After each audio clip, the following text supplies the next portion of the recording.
What's up, guys? It's Jordan from Seattle Yu-Gi-Oh!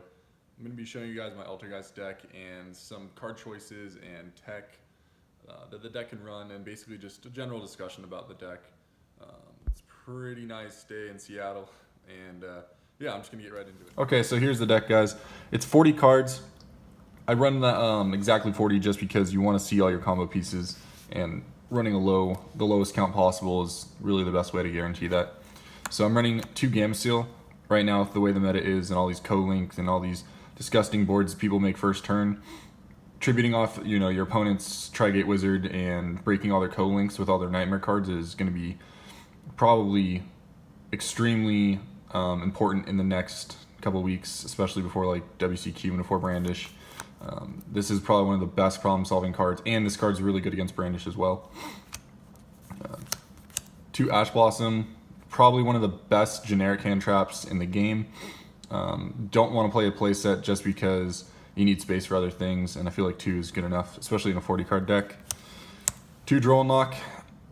Same thing with Ash. These cards are amazing against most matchups. This card completely stops Spiral, Goki, all your search 1,000 time, make your crazy board decks. This will pretty much turn it off. Pendulum as well, and True Draco, which probably are still going to be a deck. 2 Siliquados, or however you want to pronounce these guys. Super strong. It's Kieran reprinted, and you can tutor it out for free. This combos off really well with the Gamma Seals. You can bounce it back and then, keep doing gross things. This also combos really well with Anti-Spell, forcing your opponent to set their power spells and then bouncing them away so they have to just reset them. Triple Mullaseek. This thing's crazy. Level 1, combos off with Link Karibo. Clears, problematic cards with the direct attack, and then sends, searches, and it floats. Not much else to say about that. Card's really solid. 3 Multi-Faker. This is basically the reason why the deck can be played right now. Tutors out any of your other monsters. You're pretty much only really going to go into your Mullaseek and your Siliquados because Marionetter's, a normal summon. But you can go into Marionetter in a pinch. Multi-Faker is amazing. 3 Marionetter. This is probably the best card you want to see opening turn. Just normal summon this and then set your trap. Usually want to go for your Manifestation or Protocol and, just set up your next turn. Yeah, also the tag out effect's crazy because you can tag out into Multi-Faker and then Multi-Faker search, and it does, gets a lot of your combos going right off the bat. 2 Duality. Not playing the 3rd just because of the limited deck size. Also, there's a theory that you don't want to play multiple because you don't want to see multiple. But in this deck, opening 2 is fine, even if you did open both. The main reason I'm only playing 2 is just because of the card count. 2 Scapegoat. This card is, it's still amazing. It allows you to play the Nightmares and get into them really quickly. It also is, 1 card Borload, as most of you guys know by now. I'll show you in the side deck. I am playing Waking the Dragon. So when they start trying to snipe out your Scapegoats, because they know you play them game 1, they're going to get really punished. Yeah. And then some Floodgates. I play 2 Anti-Spell. Multiple of this card, you don't really want to see it just because, it doesn't really, the effects don't stack. So once you have 1, that's plenty. You do want to see it, so this card, you really do want to play 2 or 3. I was debating 3, but I'm playing 6 Floodgates, and I feel like that's enough. So I chose what I thought was the best 6. So 2 Anti-Spell, 1 Skill Drain. This card's nuts. You can combo it off with Protocol, and then all your effects are unable to be negated, so you can still play, and then your opponent just can't.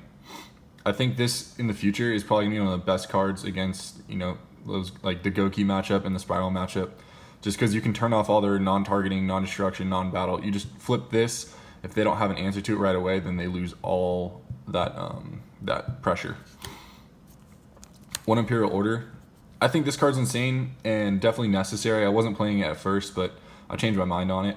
Especially if you go like Anti-Spell and they flip, or when you flip Anti-Spell and they chain Twin Twister, you can just chain Imperial Order, and it basically makes them go -2. This card's really important too for the Trickstar matchup because once they get their field spell out, they can just start targeting your back row, and that really punishes you because you're playing strikes and other cards that you really don't want to get locked up. Imperial Order is, you're only playing 4 spells, so you might as well. And then the last of the Floodgate is 2 Rivalry of the Warlords. This card's crazy. It basically stops, I would say, 90% of the meta right now. I don't think there's really any deck that can play through Rivalry. So rounding out the traps, 2 Strike. Would definitely want to play more of these. I just, again, 40 card deck, you have to make cuts somewhere. This card's insane. I really wanted to play Torrential, this, and Mirror Force, but because when I tested the Torrentials, I found that I always want to keep my monsters on my board. I don't ever want to really lose them, just to keep up the pressure. And Strike allows you to do crazy things, especially when your opponents start trying to hand trap you and make things like Ultimate Conductor, these big problematic monsters. Strike is just such an easy out. 3 Impermanents. So because you're playing so few hand traps, you're only playing 4. I would consider these hand traps. So it bumps it up to about 7 in a 40 card deck. You should be opening at least one of your hand traps going second. Also, this card's crazy. If you open this and Multi-Faker going second, you can start playing on your opponent's turn, which in my opinion is completely unfair, but I mean, the deck can do unfair things, and then we're probably going to be playing it. So the last is just the Altergeist traps. 2 Manifestation.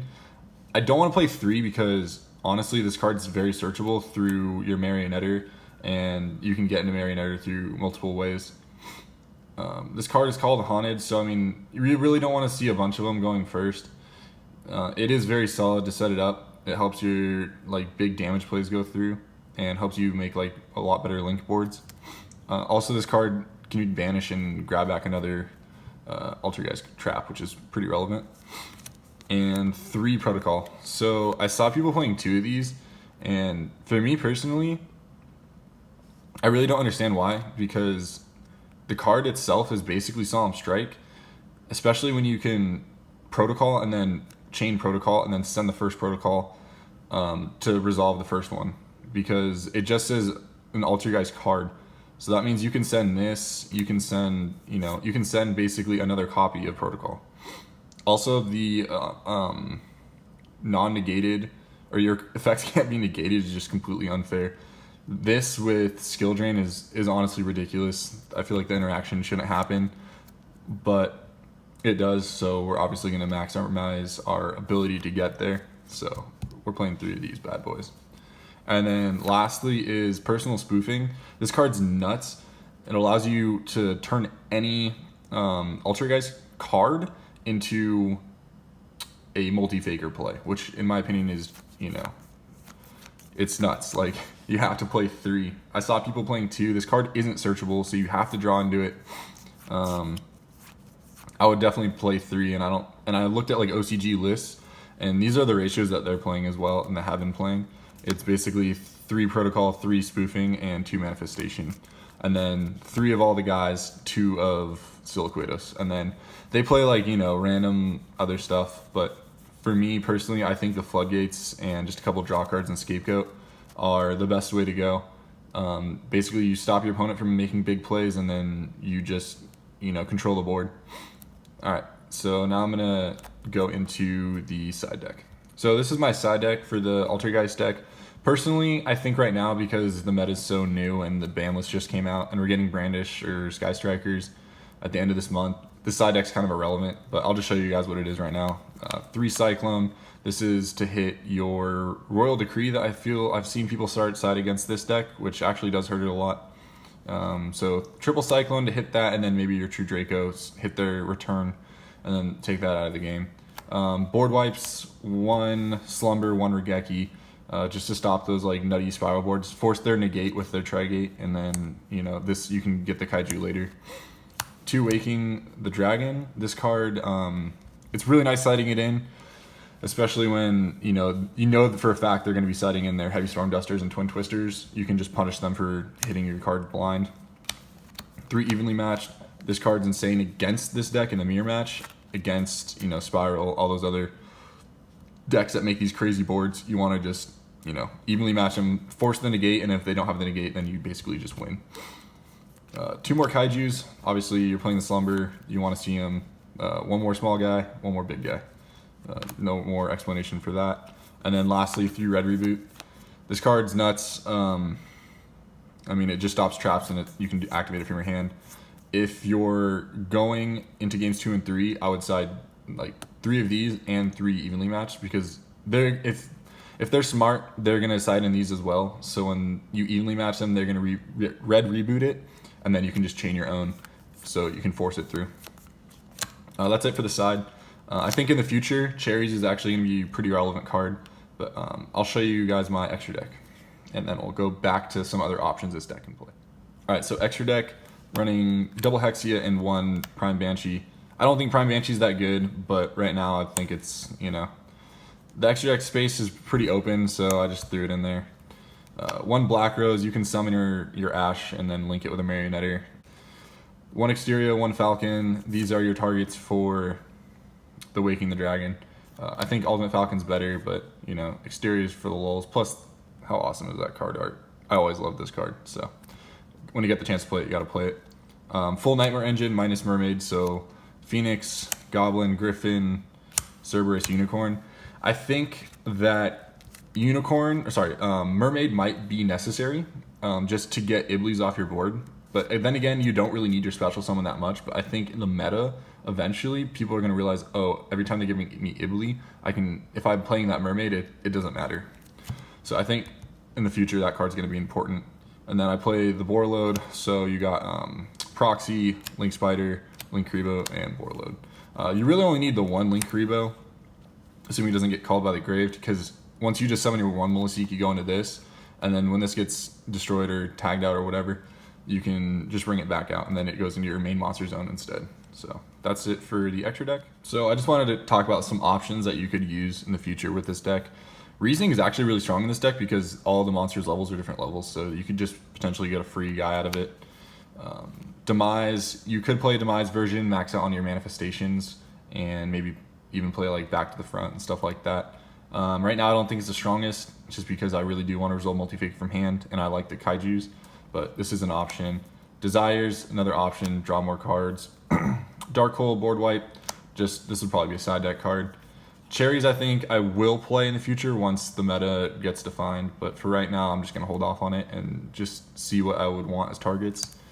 Ghost Ogre, another hand trap. Depending on the way the meta goes, this is, you know, pretty good out to Double Helix and other cards like that, and Diagram. Warning, Stop Summons. It's a great trap card. It's one of the best trap cards ever printed. I think this could be definitely used in the deck, but again, I made certain choices, but these are just other options that you could use. I think Canadia could actually be, I don't know how to pronounce this thing, but I think this thing could actually be really cool tech for this card, for this deck. Plus it's an extra monster on board later. But yeah, I think this card could be somewhat good. 1 Unending, again, just a tech card. Iron Wall, stop your opponent from evenly matching you. And Heavy Storm Duster, generic good card. Torrentials and Judgment, again, generic good cards that can be played in this deck. All right, lastly, I just got some of the extra deck monsters that I'm not using that could be potentially good. Decode, Beat Stick, stops targeting, pretty good. Nightmare Mermaid, again, get that Ibli off your board for free and just start your turn off with a Link Arrow down, and yeah, it's generic. It's pretty good. What's Trisbania? This thing pops all the back row. Draco's coming back, and it could be good in the mirror potentially. Akashic Magician, get back your kaijus for free. It's Spellcaster. You can make this under Rivalry. I think this card, I really do want to play this card. Just again, space. Firewall Dragon. This is probably going to be a Cherries target more than anything, but you potentially could make it. Kadolga. This thing's kind of cool. You can like reborn monsters from their grave. Don't think it's that great though. And then lastly, Double Helix and Isold. I think these are going to be like your prime cherry targets. Alright guys, that's the whole video. Let me know what you guys think in the comments. Appreciate all the subscriptions. Again, this is a new channel, so trying to make more content here. Thank you guys. Appreciate it.